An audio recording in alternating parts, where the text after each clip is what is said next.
Alright, hey guys, we're going to talk a little bit about specific defenses. So, uh, the last couple of things were modes of transmission between diseases and kind of your first and second defense. So this is the last defense, your third one, in which we get into more specifics where you actually have antibodies that are created to purposely go after certain types of bacteria and viruses. All right, so this is kind of like your last little line of defense before actually becoming sick. All right. Cool. So specific defense, third line of defense, the ability of the body to actually defend itself against something specific, right? So you create things like antigens, you're going to see different kinds of immune cells, there's two different immunities, which is cellular and then humoral, so we'll talk a little bit about those. So primary and secondary immune responses. So the first thing that happens when we get to this part is primary immune response, which means when you're first exposed to something, right? Primary being first. Secondary means that now you're going to have memory cells responding to the invader. What these two things are very important is primary immune response means that you're exposed to something for the first time. So let's take the flu. So you're exposed, that is going to be your primary immune response, so the first time you're ever exposed to something like that. Let's say you're exposed to the same flu again. That's when you're going to see a secondary immune response, because your body actually took down information when it was exposed to the first time. So the first time it was exposed to that flu, it created cells to kind of remember what that was and how to start to defeat it. So that way the second time through, your body is so much more prepared, right? So along with that, you have two different kinds of immunity. Active immunity is somebody's immune system that produces antibodies to fight some type of particular infectious agent, while passive immunity is a person is given antibodies. So right now, your body is constantly always active, right? You have active immunity fighting off things like if, again, you touch a doorknob, your immune system is going to be a little bit more active, fighting off any bacteria that it is encountered. Passive means things like vaccines. So instead of your immune system just encountering it for the first time, the vaccine actually gives you a little bit of that virus so your body understands it before it actually comes into contact with a very live strain, right? Passive immunity is super important because it's like kind of prepping the body for an exposure. So antigens. Antigens are found on surface of cells. Anything that is recognized as foreign provokes an immune response. So there's different types of antigens or different types of things that go with antigens, with proteins, polysaccharides, nucleic acids. They're very, very complex. And what's important about antigens is they have to determine the difference between self and non-self cells, meaning the cells that are in the body that are normal versus cells that are not in the body and that shouldn't be there. So this is just showing you kind of like what an antigens would look like on top of a cell, right? So all these different shapes represent like an antigen. So antigens have two different kind of characteristics.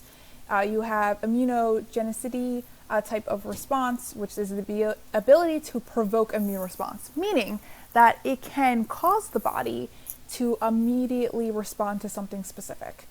You also have reactivity, which means how fast it's going to react to anything that provokes it, right? So an entire microbe might act as an antigen.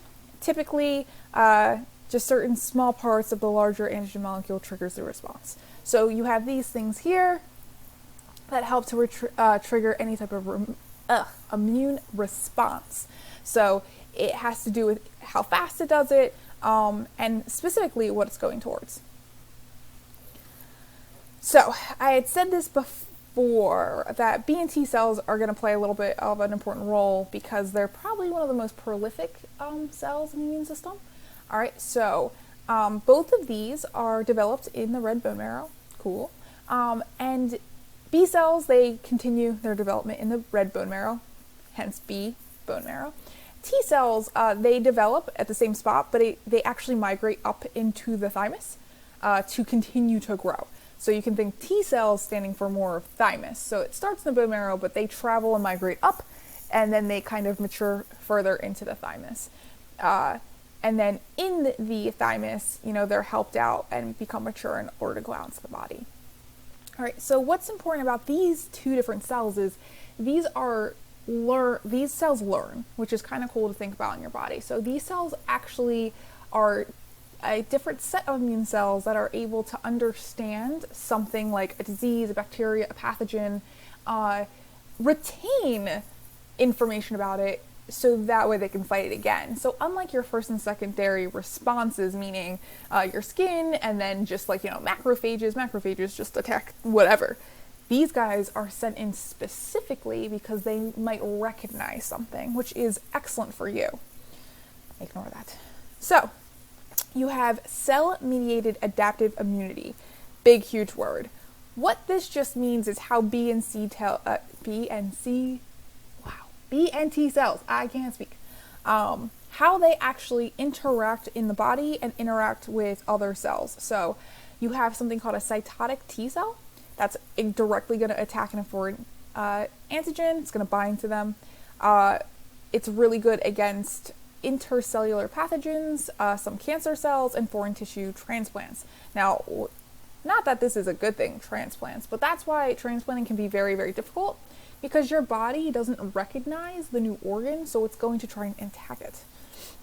So the idea is something comes into the body, the T cell will attack it, and what's really cool is their T cells will also activate memory and helper memory T cells, meaning once a T cell attacks this pathogen, a memory helper T cell isn't necessarily active, but what it does is it takes a part of that virus or pathogen and it keeps it.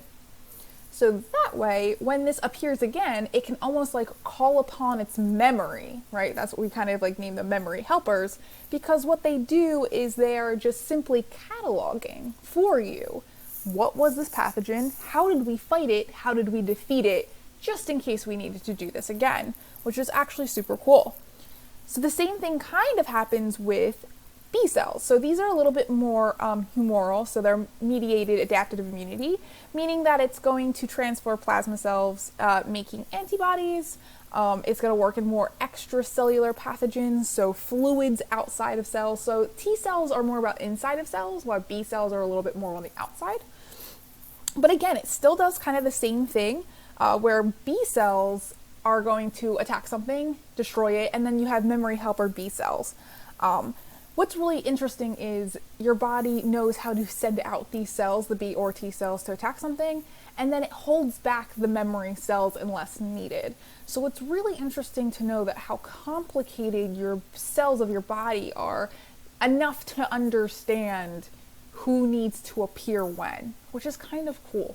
You don't think of cells as these very smart things. Meanwhile, you literally have a network of cells cataloging, okay, that one time we touched that doorknob, yeah, and you got this weird stomach bug, yeah, I remember that. So the next time you get it, we're ready to fight it for a second time. So this is just kind of showing you different types of antibodies, nice little chart, explaining some stuff, we don't need to go over all of them. All right, so just talking about some of the different kinds of cells and what they do. So cells clone, which means that they're going to create populations of identical cells, so that way they can recognize the same pathogen as the original cell. So again, that stomach bug, you might have a cell that's going to clone itself, so that way it keeps the memory, right? You don't want one cell remembering only one thing. You want them to be able to move around, right? Remembering different things.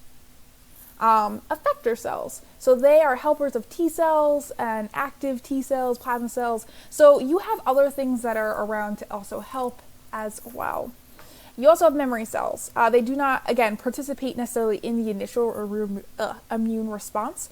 They just respond to the second invasion, helping to, again, help your immune response encountering the same type of pathogen.